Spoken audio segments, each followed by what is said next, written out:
MG ರೋಡ್ನಲ್ಲಿ ಇದ್ದಕ್ಕಿದ್ದ ಹಾಗೆನೇ BMTC ಬಸ್ಸಿಗೆ ಬೆಂಕಿ ಹತ್ಕೊಂಡಿದೆ.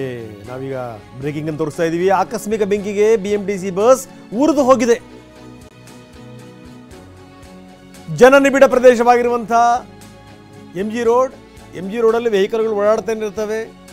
ಬೆಳಗ್ಗೆನೇ ಅಲ್ಲಿ ಆಕ್ಟಿವಿಟಿ ಜಾಸ್ತಿ ಇರುತ್ತೆ. ಇದ್ದಕ್ಕಿದ್ದ ಹಾಗೆನೇ BMTC ಬಸ್ ಬೆಂಕಿ ಹೊತ್ಕೊಳ್ತು ಬಸ್ಗೆ. ನೋಡಿ ಕಾರಣ ಏನು ಅಂತ ಗೊತ್ತಾಗಿಲ್ಲ. ನೋಡ್ತಿದ್ದಂಗೆ ಧಗ ಅಂತ ಉರಿಯಕ್ಕೆ ಶುರುವಾಯಿತು. ಎಕ್ಸ್ಕ್ಲೂಸಿವ್ ದೃಶ್ಯಾವಳಿಗಳನ್ನು ನಾವು ನಿಮ್ಮ ಮುಂದೆ ಇಡ್ತಾ ಇದ್ದೀವಿ. ಎಕ್ಸ್ಕ್ಲೂಸಿವ್ ದೃಶ್ಯಾವಳಿಗಳನ್ನು ನೋಡ್ತಾ ಇದ್ದೀವಿ ನಾವು. ತಕ್ಷಣಕ್ಕೆ ಅಗ್ನಿಶಾಮಕ ಸಿಬ್ಬಂದಿ ಅಲ್ಲಿಗೆ ಧಾವಿಸಿದ್ರು. ಬೆಂಕಿಯನ್ನು ನಂದಿಸಿದರು. ಬೆಂಕಿ ಬಿದ್ದ ಕಾರಣ ಏನು ಅಂತ ಗೊತ್ತಾಗಿಲ್ಲ. ನೋಡ್ತಾನೆ ಸುಟ್ಟು ಹೋಯಿತು BMTC ಬಸ್.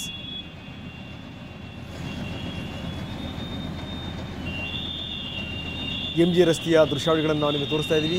ನೋಡಿ ಬೆಂಕಿಯ ಕೆನ್ನಾಲಿಗೆ ಯಾವ ರೀತಿ ಅದು. ಒಂದು ಸರಿ ಏನಾದರೂ ಈ ಬೆಂಕಿ ಹತ್ಕೊಂಡ್ಬಿಟ್ರೆ ಮುಗಿತು ಕತೆ. ಆಮೇಲೆ ಈ ದೊಡ್ಡ ಟ್ಯಾಂಕ್ ಬೇರೆ ಇರುತ್ತೆ, ಡೀಸೆಲ್ ಟ್ಯಾಂಕು.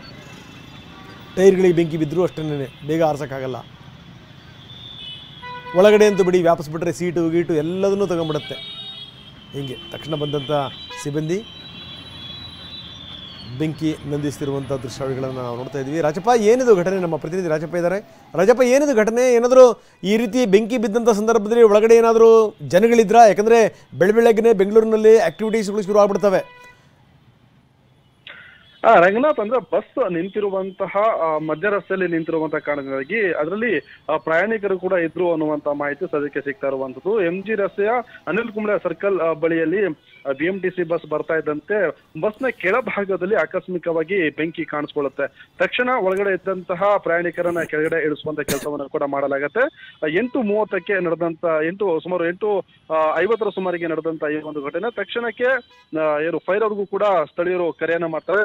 ಸ್ಥಳಕ್ಕೆ ಬಂದಂತಹ ಅಗ್ನಿಶಾಮಕ ಸಿಬ್ಬಂದಿಗಳು ಬೆಂಕಿಯನ್ನು ಸಂಪೂರ್ಣವಾಗಿ ನಂದಿಸಿರುವಂತದ್ದು. ಅಂದ್ರೆ ದೃಶ್ಯದಲ್ಲಿ ನೋಡ್ತಾ ಇದ್ರೆ ನಮಗೆ ಗೊತ್ತಾಗತ್ತೆ ಆ ಬಸ್ನ ಕೆಳಭಾಗದಲ್ಲಿ ಈ ಒಂದು ಬೆಂಕಿ ಹೊತ್ಕೊಂಡಿರುವಂತದ್ದು. ಆದ್ರೆ ಯಾವ ಕಾರಣಕ್ಕೆ ಬೆಂಕಿ ಹೊತ್ಕೊಂಡಿದೆ ಅನ್ನುವಂಥದ್ದು ಇನ್ನಷ್ಟೇ ಗೊತ್ತಾಗಬೇಕಾಗಿರುವಂತದ್ದು. ಯಾಕಂದ್ರೆ ಅಲ್ಲಿ ಬೆಂಕಿ ಹೊತ್ಕೊಂಡಿರುವಂತಹ ಕಾರಣದಿಂದಾಗಿ ಮಧ್ಯ ರಸ್ತೆ ಇರುವಂತಹ ಹಿನ್ನೆಲೆಯಲ್ಲಿ ಸಾಕಷ್ಟು ವಾಹನ ಸವಾರಿಗೂ ಕೂಡ ತೊಂದರೆ ಆಗಿದೆ. ಜೊತೆಗೆ ಮೆಟ್ರೋ ನಿಲ್ದಾಣಗಳಿಗೂ ಕೂಡ ಹೊಗೆ ವ್ಯಾಪಿಸಿದೆ. ಹಾಗಾಗಿ MG ರಸ್ತೆ ಉದ್ದಕ್ಕೂ ಕೂಡ ಸಾಕಷ್ಟು ಕಡೆಗಳಲ್ಲಿ ಹೊಗೆ ವ್ಯಾಪಿಸಿರುವಂತಹ ಕಾರಣದಿಂದಾಗಿ ಒಂದು ರೀತಿಯಾಗಿ ಜನ ಆತಂಕಕ್ಕೆ ಒಳಗಾಗಿದ್ದಾರೆ ಅಂತ ಕೂಡ ಹೇಳ್ಬೇಕಾಗತ್ತೆ ರಂಗನಾಥ್. ಓಕೆ, ಧನ್ಯವಾದ ತಮ್ಮೆಲ್ಲ ಮಾಹಿತಿಗೆ ರಾಜಪ್ಪ.